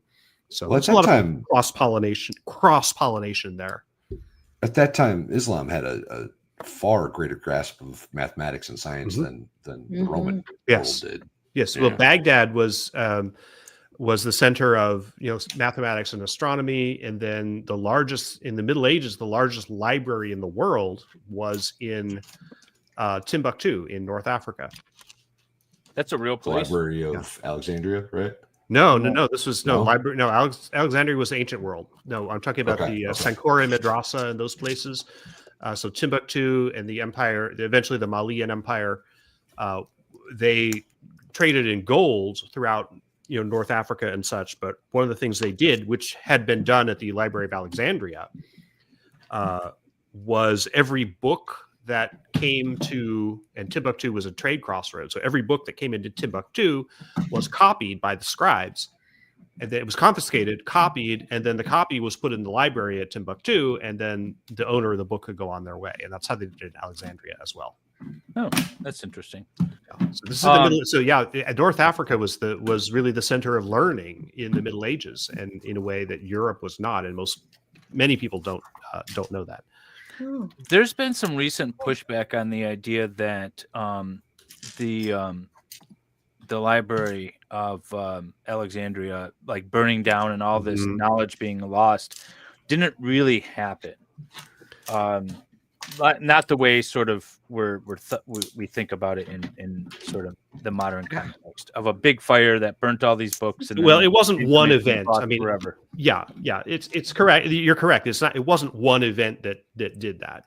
It was over a period of time where the books were dispersed and the knowledge was kind of sort of scattered to the winds over a period of centuries. So it wasn't one specific event like you would see in a movie if they were to portray it that way. Why? Someone mentioned the Korean War in the chat, and it's known as the Forgotten War. Do you have any thoughts as to why it's not really emphasized a lot in modern teaching? Well, we didn't win. We didn't win Vietnam either, but we talk about it a lot. Oh, there's a lot of history curriculums that tries to skate over Vietnam. But Korea is hard to explain because it's hard to explain what was at stake. It's hard to explain what the outcome was in any way that makes sense, and it also implicates it forces a lot of self-questioning that often Americans don't want to do. Particularly that whole Cold War period of intense pushback against communism, which was a reflexive action, and no one questioned. I mean, when I do videos on the Vietnam era, I have not done one on the Korean War. Many people have suggested that I should, and I may at some point. But I have done videos that implicate Vietnam in various ways, and sort of the idea that world communism was this giant octopus that was seeking to drown everything. And we couldn't retreat a single inch from any advance of communism anywhere in the world. That was the thinking that got us into Vietnam. And those assumptions were never questioned. Kennedy didn't question them, and Johnson didn't question them, and Eisenhower didn't question them, and Nixon certainly didn't. And even in retrospect, we're reluctant to question those assumptions. Was communism really a threat? It's hard to answer that question, and I think people find it difficult or uncomfortable to question those things. So the Korean War is an example of one of those kind of inconvenient things in history that leads in a lot of intellectual directions and leads to a lot of questions that people would rather not deal with. So I think that's why it's thought of as the Forgotten War. Yeah, good question. Excellent question. Y'all are so smart in the chat. What on earth? We have a lot of good questions tonight. What on earth is that? Sean, when it comes to U.S. history, what do you consider some of the most common misconceptions by the general public? Gosh. There's so many. One I would say is that this is a controversial topic, but it's generally believed, or the usual theory is that at the foundation of the United States, the reason why slavery was not abolished at the time of the founding of the United States was because supposedly, we needed the southern states in order to be a bulwark against Britain. And, we needed unity more than we needed emancipation.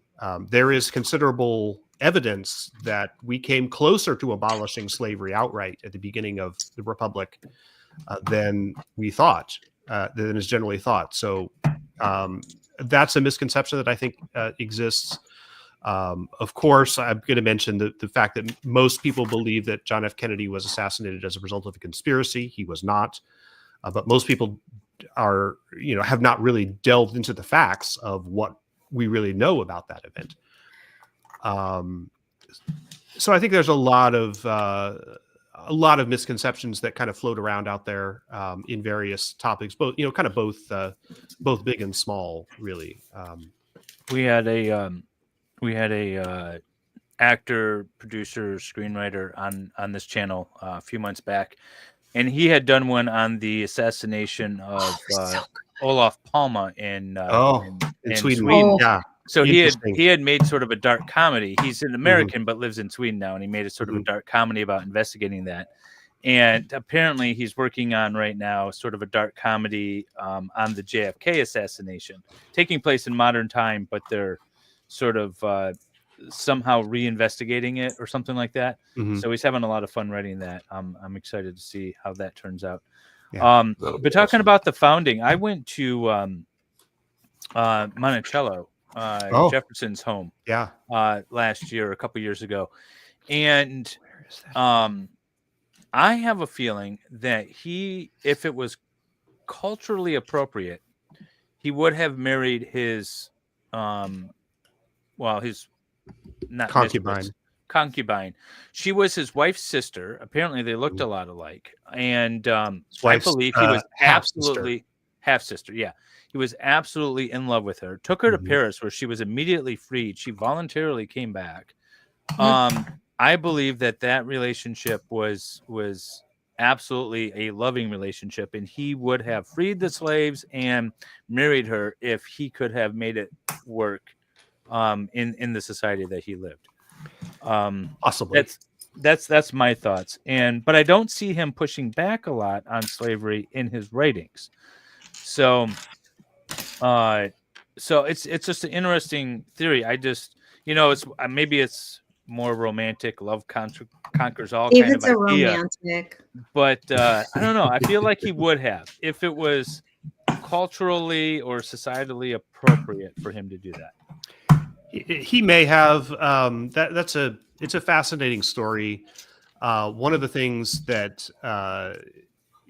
he did was when his wife died, he promised her that he would never marry again. So, and he did end up keeping that promise. So there would have been that. His relationship with Maria Causeway in Paris was also formative on him in certain ways. Jefferson's a very, very complex man, and a lot of kind of bad to go with the good, really. We'll never square the circle of Jefferson. One of the stories I like to tell, which kind of blows the minds of my sixth graders, when Jefferson was a member of the Continental Congress and he was on the committee to draft the Declaration of Independence. Of course, they didn't have offices, and they were all like living temporarily in Philadelphia. So Jefferson rented a room of what used to be called the Graff House. It's now called the Independence or the Declaration House or something like that. He worked there in the evenings, and he was working on the Declaration of Independence there. But when he came to the Continental Congress, he brought with him a slave as a servant. His valet. He was actually a brother of Sally Hemings. So it is possible, we don't know for sure, of course, but it is possible that at the moment that Jefferson wrote the words, "All men are created equal," in the Declaration of Independence, there may have been a slave in the room with him when he wrote those words. And it's like, how do you get your head around that? You can't do wild. It's just, I mean, there's so many different ways you can try to let me ask you under this. the layer of that, and you can never really square that circle. Let me ask you this: that the Declaration of Independence went through various revisions. Did it say that from the beginning? Yes. Or was that okay? It did. Because I know that Benjamin Franklin had some sway and had reviewed some drafts and has suggested some changes. Well, I didn't know if that was one of them. Most of the Declaration of Independence, the vast majority of it is what they call the long train of abuses section. Right. So the preamble, which contains all the words we all know, all men are created equal, and many people conflate in popular consciousness the Declaration of Independence with the Constitution. So the words "we the people" do not appear anywhere in the Declaration of Independence, and the words "all men are created equal" do not appear in the Constitution. But in any event, the preamble and then the ending portion, our lives, our sacred honor, that kind of stuff, those were sort of like static. I mean, they were not intended to be the real meat of the document. The real meat of the document was the long train of abuses, which is the list of all the misdeeds that George III had done. That was the reason. That was the basis of the Declaration. That was the reason they were writing it. So most of the debate was about those. Okay. Well, really, what Parliament did to them, not so much the king. Right. Well, the king was and that's another issue. It's like, why didn't they blame Parliament for all of this stuff? Because the king was kind of disengaged from a lot of these things. Not that he didn't, disagreed with Parliament, but the prime ministers and Parliament were really kind of running the show there. And getting back to one of the earlier questions and misconceptions in American history, the way that the American Revolution is often taught is, well, the king, first of all, they focus on the king, which is a misnomer. The king or the crown, did these terrible things to the colonists, and it sounds like it came out of nowhere. It's like, well, one day, George III woke up and he's like, oh, I'm bored. You know what? I think we'll tax the colonists today. And it wasn't like that. They were coming out of the 7 Years War, French and Indian War. Don't get me started on talking about ridiculous names. But they were coming out of this world conflict with France, and they were broke, and they had the British government had expended vast amounts of money to protect the colonies, and the colonists, of course, are like, well, it's not like we were just sitting by and letting you guys do this. I mean, this was our home; these were our homes we were defending too.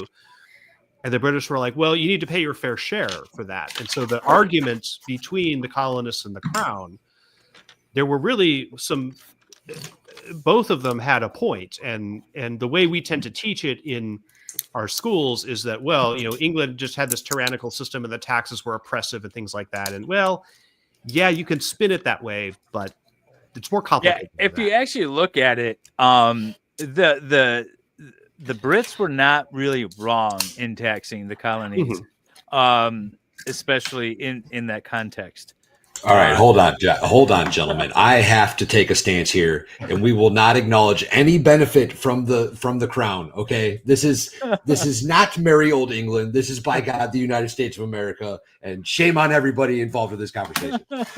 I do want to say one of the interesting stories behind the Revolution that I love, especially being a criminal defense attorney, I always point to it, is that the Boston Massacre, the soldiers that fired on the civilians in this Boston Massacre that we all hear about, went on trial, and John Adams defended them. Right, was our defense attorney, yes. And they were acquitted. He got him off. Yeah, he did. And so when people poo-poo criminal defense attorneys and all this stuff, and then champion whatever, all kinds of, I always just point to that, and I'm just don't poo-poo the defense the criminal defense attorney has a very important role to play in our society, so much so that John Adams, one of our founding fathers, was one. And actually, even though he would eventually have a major role in founding of this country and the overthrowing of the British crown governing us, he still defended those soldiers because that was the right thing to do, and he got them acquitted, all of them. That's true. Yes. I like that story. It's a great story. Well, Sean, I loved your video on JFK assassination. Would you ever make a similar video on MLK? That event has always confused me. Thank you for your question. Yes, good question. And that's probably one of the most requested topics that viewers of my channel have had. I have to say it's not on my immediate list. I don't know as much about that event as I do the JFK assassination. And the waters seem murkier there. I mean, the JFK assassination is not really complicated. it's Well, he did apparently you think it was just Oswald, so it's very complicated. Well, I mean, he did it, and the evidence that he did it is fairly strong. Whereas my understanding of the Martin Luther King assassination is that it is not that clear cut. Now, I'm not going to say without having. Did they convict anybody? I don't even know. Did they? Yeah, James Earl him? Ray. Yeah. Okay. James Earl Ray. Yeah. And so is the theory that it wasn't him or it was him? Well, the major theory is that he was working with someone else who was not apprehended, which may be the truth. I just don't know. Okay. But it's been requested so often that I will probably have to do it eventually. It's just my list is so long of various things that I want to do. And I like to try to surprise people also. It's like, many people would have thought that urban poop kind of came out of left field. I mean, no one goes on the internet searching for what is the history of, urban poop disposal. No one goes. There are a searching couple for of that. us out there. There are. Oh, yeah, I suppose so. One of my favorite videos of all time. Yeah, so I like to kind of surprise people also by how much they might enjoy or learn from something in history that they may not have heard of or know very much about. So I do consider that to be part of my appeal, is sometimes bringing people things that they don't know that they want. Well, the other, like I was talking about before with the Manson murder video that you did, I've watched, I don't know how many Manson murder documentaries or whatever. You see it everywhere. But the point of view that you presented was so unique and interesting that even though, we all know sort of the basic story, it was still extremely engaging and interesting. Thank you. Yeah, I try to do that's the environmental history angle, and that's what I'm doing with the bounty story now. That's going to be a geographic history where, what are the geographic connections between all the various places, and it's not just Tahiti and Pitcairn Island. I mean, there's England in there, and there's the Cape of Good Hope and Cape Horn, and there's Australia and the Dutch East Indies, and so many other places around the world that are involved in the bounty story that many people I think haven't thought of. So that's kind of one of the things that I want to do, is sort of just show the reach of some of these events. How long does it take you to put a video together from like concept to writing to posting? Good question. Good question. It depends on the video. The production time is usually about 6 weeks. They're scalloped in some way because I often will start working on the research and reading for one before I'm finished with the other one. But I made a video actually on my channel about how I make the videos. Cool. And I recorded some stuff while I was making the one on Pan Am, which is a great video. Oh, yeah, that's super fun video, by the way. Have you been to the hotel at the airport? What's that? Pan Am. Have you been to the Pan Am? I can't say that word. Pan Am Hotel at the JFK airport. No, but I've. It's really cool. Yeah, you should probably the video, like the old World Port that used to be there, which was owned by Delta. It was torn down or whatever. That's in there and some other stuff. But cool. I did it. While I contemporaneously with making that video, I also made like a making of. Nice. Like this is how it's done, so you can kind of get a sense of, how I do them. I'm not making nearly as much progress as you guys. That's okay. People are asking for updates. David, you started showing something. Can you show? Oh yeah. Okay. All right. So I'm putting Hagrid together. Here he is, and I have his bicycle with Harry in the sidecar. So cute. He's almost done. I'm on the last bag. That's great. I want to ride in there. And Valhalla, how are you doing? Well, I see how that works. Okay. We are we're pretty close. This is all we got left. Oh my gosh. Look at the goats. Yeah, we're getting there. We'll show it off when we're all finished. I love it. And Sean, how are you doing? I've got this.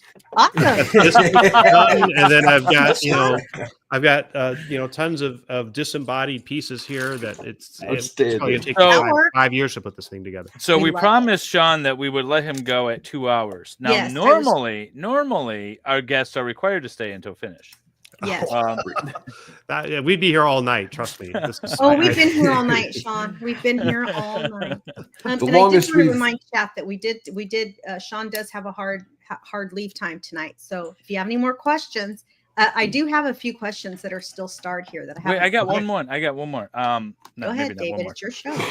So, have you ever looked at the HMS Terror and their voyage, and have you considered doing a video about that at all?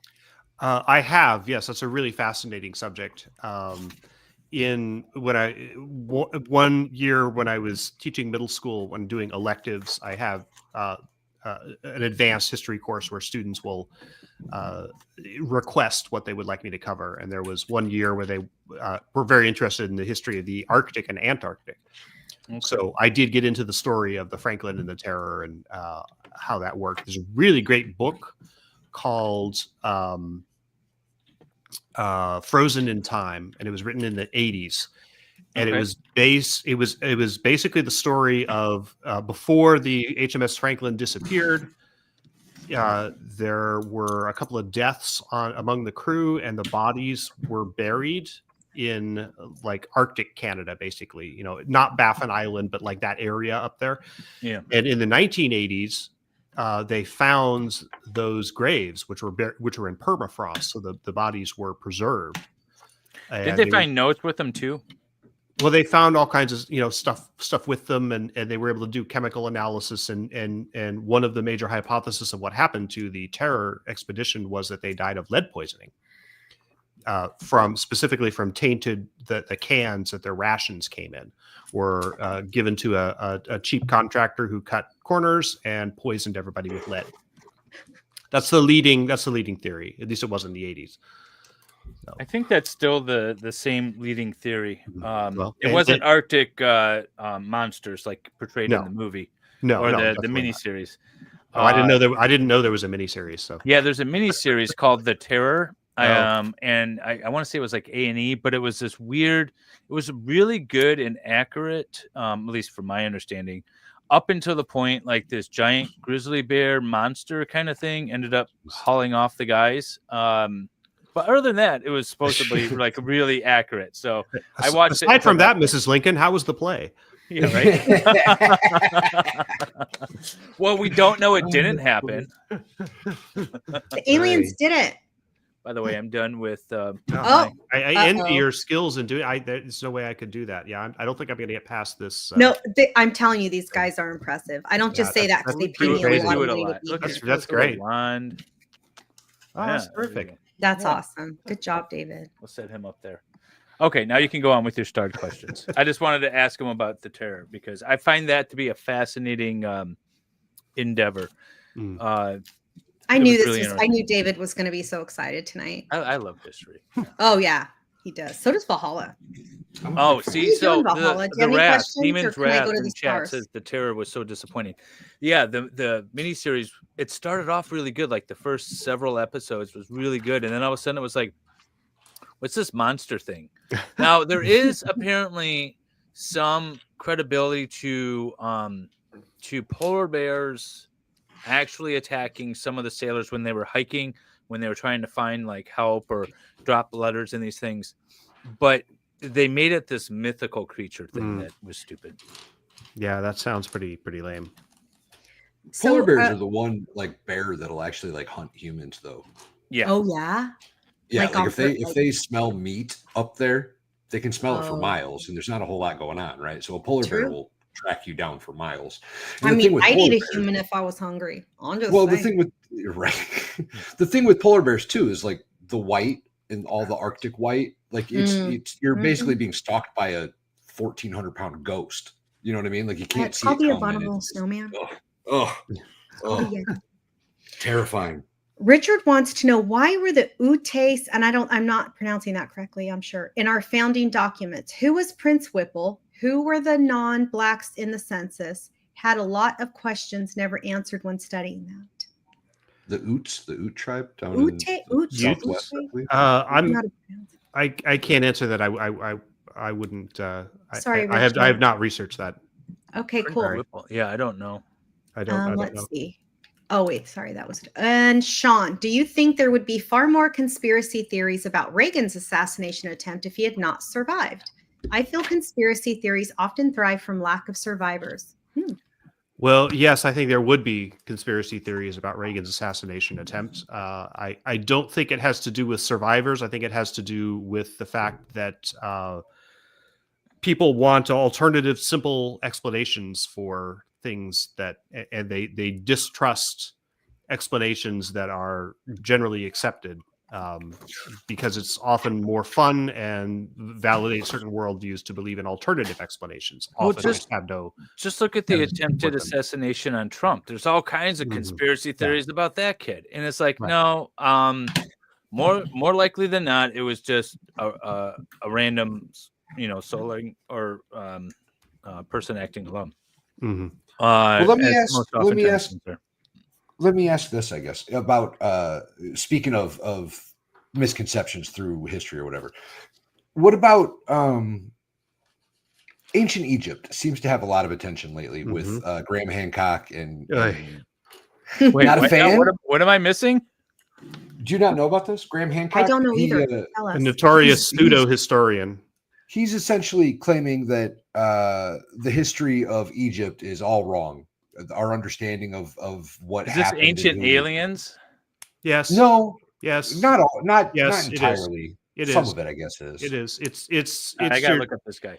It's your standard, pseudo history, and there's what's his name? Nonsense. Graham Hancock. There's nonsense about the length, that people couldn't build the length of the pyramids, and all these numerological explanations, which are all nonsense. No, actually, the best, a really good source to debunk. Entire mood, sir. Oh, I'm sorry. Valhalla will be fine. I would recommend listening. There's a podcast. I know the guy who runs it. It's called Historical Blindness. A guy named Nathaniel Lloyd, and he runs a really great podcast and debunks a lot of the stuff. And he has a series called Pyramidiacy. I have that right, but it's about a lot of these misconceptions and pseudo histories, particularly related to ancient Egypt. And he takes on Graham Hancock and utterly demolishes him. So, well, I know there's been a lot of debate about how the pyramids were actually made. Did they haul them up? Did they build ramps? Did they, all this stuff? Is that what he's talking about, or is he talking about like? No, it's more of like an occult, like. The pyramids are built on these lines that line up, and if you you do all this numerological jazz, and it's an astronomical calculator or a lot of this kind of thing that is not supported by fact. Well, ancient people were aware of where the sun rose and set every day, and where the stars and the moons were, throughout the year, and could have easily have built something. And they have, even in the Americas, that sort of honors that. But it's not. Is he saying it's like a calculator? I don't know what he's. I have to look him up. Yeah, it's. I'm not really that well versed in his theories because they're frankly nonsense. So life is too short to fill my head with nonsense. Theory on Egypt. I'm going to study this, and then Valhalla and I are going to have a talk. Let's see. Some of the things I find interesting, like some of the points he brings up or uses, at least, as far as the water erosion around the Sphinx seems to be dated at a much earlier date than what they believe. And I don't know enough about it, obviously, to sound intelligent, but that kind of stuff does interest me a little bit. It's like, it does kind of look like a lot of water went through there. Do you know that what is it, Cleopatra live closer to our time today than when the pyramids were built? Than she did to the pyramids, yeah. That is true. There's things like that when we talk about these timelines, it's important to keep that in mind too. Like, we think of ancient Egypt as this one time period, but then when you say something like that, it sort of puts it a little bit more in perspective. Chat, by the way, if I've missed one of your questions, could you please rewrite it with a red question mark, please? I think I got them all, but just in case. I'm going to go back and watch your video on that Oak Island. Oh, it's a series. So there's I think there's 4 of them or 5. I forget how many. Okay. Oak Island's really an interesting story. A lot of people have lost their lives chasing treasure up there. Well, I think 6 people have been killed, but it's a. Was it really worth it? No. There was nothing. It was. The thing is, it was a scam. In the mid 19th century, there were a couple of scammers, probably from Canada, who drummed up a story of buried treasure on this island, mainly as a means to fleece investors in a treasure scheme. So I explain in the videos why this fairly low-level, unsophisticated scam blew up into a legend that has legs in the modern world. And it has to do with folklore and how that particular scam harnessed a particular type of folklore that managed to survive into our own time when similar stories like that were obviously recognizable as, tall tales. It's interesting how, again, deception, organized deception, how these deceptions get into the bloodstream of the culture and why people believe them despite the lack of I always have a sense that most bad things or scams or whatever start off with sort of a innocent sort of explanation, like, oh, we're going to tell some tall tale because it'll kind of make us sound cool. And then that gets told again. And then all of a sudden someone's like, oh, well, we could, you want to go see it? We can charter this, this expedition. And then it's just sort of snowballs where it starts off more or less sort of innocently. The one thing I was going to have you do that I completely forgot about is to have you call me Mr. DeVos. But because you get the whole Amway scam. Oh yeah, the tools cult. Yes. Ooh, yeah, the tools cult. Yeah. Now that is a scam that has a very sinister beginning. I wouldn't call that innocent in any way. No, that was what made me think of it. Is that one is very very much deliberate to. So the Amway, you ever heard of Amway, the multi-level marketing pyramid scheme? Oh, yeah. So they sell a bunch of products, but there was this whole other thing about selling these motivational tapes and having you come out to these motivational meetings. Oh, we went and to I will say conferences. I may or may not have been married to a woman who got sucked into some of those things. Yikes. I grew up in that cult. Yeah, it's pretty scary. But it was this motivational I learned public speaking. These tools that you needed to sell people on, or you needed to buy, and these classes that you needed to take and stuff. Yeah, there's a lot of that in the world. Yeah, a lot of commonalities with Scientology. Yep. Oh, we have a couple to start. Chat. Go ahead, David. You ask. Yeah, could you ask Sean what his favorite historical what if is? Oh gosh, what if? What if Britain won the war 1775? Oh no, that's dull. What if aliens actually built the pyramid? I don't know. What if Teddy Kennedy hadn't missed that turn on Chappaquiddick Island in 1969? Oh, that's the butterfly. I like that one, and the other one I talk about is kind of in that vein is related to the Great Fire of London in 1666. So these are fairly rare events in history that are totally decided by something that is completely random. So Chappaquiddick was simply a fluke. He missed the turn. He went over the cliff. He went over the bridge. Whatever. And obviously, there were a lot of follow-on consequences from that. But that one thing, missing the turn, is itself random. It's like that didn't have to happen. There was no chain of it. There was no context to that event in the sense that it was destined to happen. Whereas when you talk about, well, what if Britain won the War of Independence? There's factors that go into that. That is not a random event. That's very much like a butterfly effect. Yeah, exactly. To it, and something similar. Yeah, something similar with the Great Fire of London, where that was started in the chimney of a baker named Thomas Farriner on Pudding Lane in London, And again, it's like, what if he hadn't? And the Great Fire of London completely gutted the old city. They had to rebuild, but that was part of kind of the economic and cultural renaissance of London. That was sort of the basis for how they eventually built the British Empire. It's like, so you can do a what if, like, what if London hadn't burned down, and they still were stuck with this ancient medieval city, going into the 17th, 18th century. Would British history be significantly different? It might be.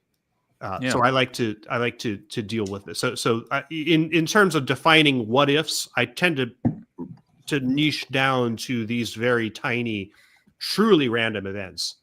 I like that. That's cool. Yeah. Mm-hmm. I expect 2 new videos. I don't know. I think Franz Ferdinand. If that whole thing wouldn't have happened, that would have been a big interesting. Yeah, I mean, again, it's like that's just a powder keg waiting to happen. Yeah, there were so many forces kind of building up behind that it probably would have been touched off by something else, if not that. But there are elements of randomness and also non-randomness within that story as a companion piece to my video on the fall of the monarchies, which I deal with the assassination of Franz Ferdinand.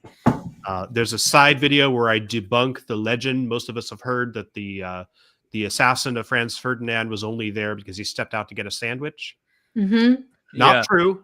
Not true. Oh, and in fact, that legend is of fairly recent origin. It first appeared in a fictional novel written by a Brazilian in the year 2001.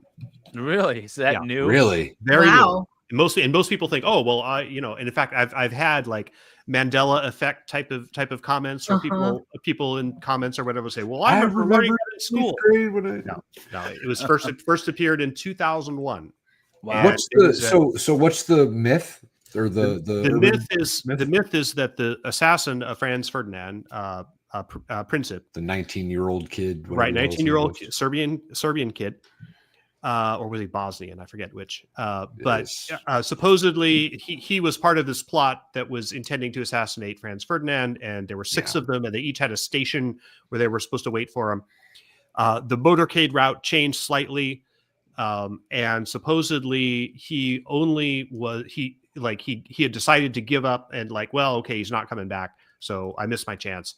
And Franz Ferdinand was assassinated outside of a restaurant.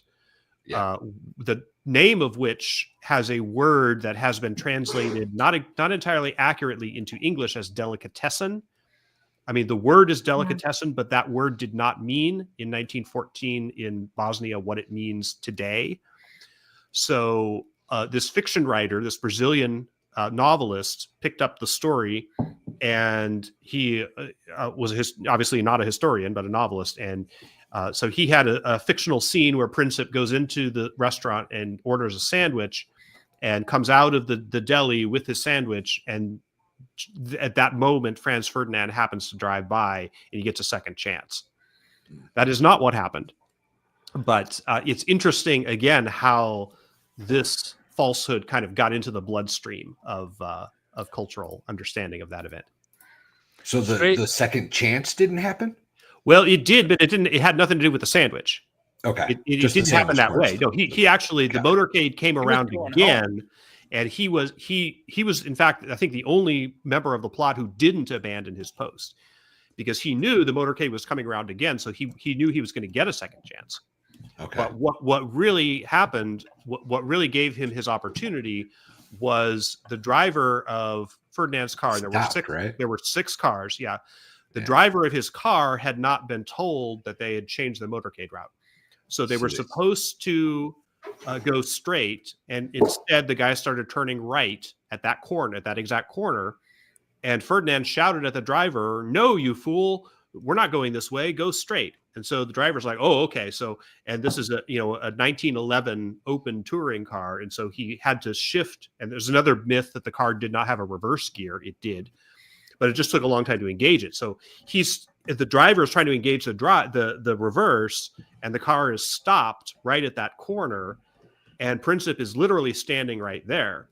So he walks off the corner, picks up his gun, and shoots both of them. So. Wait, what? Thank you for the super chat, Zach. Thanks, Zach. Appreciate it. Stray wanted to know what your thoughts were on Atlantis. Do you think Atlantis ever existed? No. There's no evidence that it did. See, I have a theory that it existed, but it was a different place, and it was like a regional name for something. Well, it still exists. You get into all kinds of translations of ancient Greek sources and things like that. So, there's been a lot of work and kind of debunking done on that. But Atlantis, in the sense of most of us think of it as pop culture term, no, didn't exist. No. So, sorry. There's that really interesting geographic formation in Africa with the rings, and I don't know. It's kind of neat to think that could have at one point been flooded with water, and it's fun. Let's see. Oh, actually, well, we're out of time. But I did have I like the Noah story, and I have a theory on what the actual flood was, and I think it was just opening up that not off of the Mediterranean. There's that other sea, but Black Sea. Is it the Black Sea off of the Mediterranean? Up in Russia. Yeah. See, I think it's more something like that. It was like, for again, people are living, they're walking wherever they go, and they live in a particular very small, confined geographical region for all of their lives and for generations. And so when one small little geographical region floods, it's like the whole world is flooding, right? And so that was kind of my thought on Atlantis too, is that maybe it was something along those lines. But apparently. There are lots of, floods and the destruction of islands or cities or whatever appear in the records and mythology of many cultures. So it's not a strange thing. Nice. Well, thank you very much, Sean, for building a few pieces of Lego with us. Sure. Yeah. No, I'm sorry. I have such an That's okay. We had so much fun learning. Yeah. No, I want to see it on your channel though when you're done. Just a post of it, Yeah. In 25 years, I'll. Well, this was great. We'll let you know thanks for joining us, Sean. Your dinner Appreciate plans. Oh wait, we got another chat from Zach. We could probably just ignore Zach's chats. He's my Won't you ignore my Zachary? Oh gosh, Zach. David milks horses. Just ignore it. Well, you know what though? In the Mongol Empire, it was pretty relevant, horse milking. I would think every animal's been milked for human consumption at some point, or other animals' consumption. Especially cats. I got nipples, Greg. Can you milk me? All right, you all have I don't have a setup for a redirect. Who are we redirecting to? I redirected to MG, who goes live in an hour because he's doing like a 2-year stream anniversary deal. Oh, congratulations, MG. Let me set that up real quick, and then we can end this. You've got that presented back here. Got them. By the way. Oh, yeah, I can close that down. I was just showing all of Sean's stuff. Yes. Let me set that up. I didn't get to ask Sean any of my Swedish questions. Your Swedish questions? Yeah, my Swedish. I'm not super well versed in Swedish. No. We got a book of Swedish question talking point things. Oh, it's actually Danish. It's not Swedish. Oh, my bad. Oh, sorry, Baker. No, there's a big difference between Denmark and Sweden. Yeah, we know. The same thing. We have friends. We've got a buddy from Sweden and a buddy from Denmark. We know. And my wife's Swedish too, so we hear about it all. Yeah. So, all right, you guys Sean, on my end are heading over to Sean. Chat, love you much. Sean or potentially criminal Sean? Potentially criminal. Yeah. Got it. Okay. Did Sean have anything anything coming up? Anything you want to tell us about before you get out of here? Well, just the normal stuff. Take a look at my channel, and my books are on Amazon. So a lot of them are novels. The latest book is called The Gangster Crown, which is a crime, mafia type crime story. Nice. A lot of fun. So I'm not just about history, but so there's some fun stuff there too. I'm writing all this down. It didn't share. Okay. Well, again, thank you very much. I'm going to be watching your videos. Everyone should be watching Sean's videos. They're awesome. They're entertaining and educational. And thank you very much. You guys will be back in a month, I guess. We're so edified now. 4 weeks, right? Is our next one? I think. Yeah. Welcome back to We got season something two. planned. Season two. March Keep an eye. 22nd. You know what? is How about Vice hit Baby. the subscribe button and then you get notifications. Hopefully. There you when go. we go live again. There we go. All right. Take care, guys. Okay, thanks.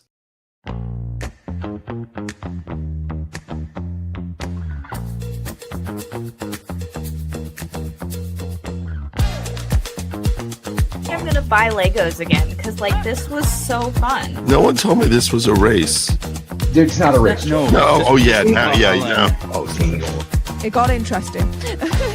Being interviewed and trying to do Lego at the same time, harder than it seems.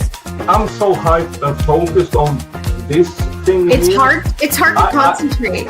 Steve, what are you looking at? You are really intently looking at something. I dropped the piece and I can't find it. But y'all, I hadn't built Legos since I was a youngin', and I don't know exactly what I'm doing. Having the problem with this one here. No. We're gonna be here till 2 in the morning. Outstanding. I'm actually enjoying a little bit of wine while we do this because it felt inappropriate to not have libations. Look at this. It's kind of, I don't know what this was from. I had a great freaking time. I chose a Lego set that was like, don't do the flowers, guys. Don't do the flowers. Obviously, I'm the problem because I keep making the same bad decision. It's a great guest to have on too. In the beginning, he was kind of like, as we all were in the beginning, how should we act and stuff like that. Now he's such a fun guy to be around. Like, you know when Lego had those like base plates they started doing for the castles and stuff? Oh yeah. Oh yeah. Right around the 90s, and they had like, I looked up how much those sets. That thing's worth like $450 now. Like before, when I've done content generally, it's like quite hard to kind of get everything you need quite quickly. But having somebody who understands how to like almost trawl the internet, just really lifts things up. So I do bonsai. I collect bonsai trees, and these trees aren't it. they're wrong. These trees they have bad form. Y'all just still want me to finish this owl effort, do you? The point of the show is to build while you're being interviewed. Look, John had to have his clothes off real quick, all right? And then he said something about like a tramp stamp or something, and the girls were like, "Hey, where is that? What's this all about? I'll show you mine if you show me yours." And I'm like, "Whoa, this is not that type of stream."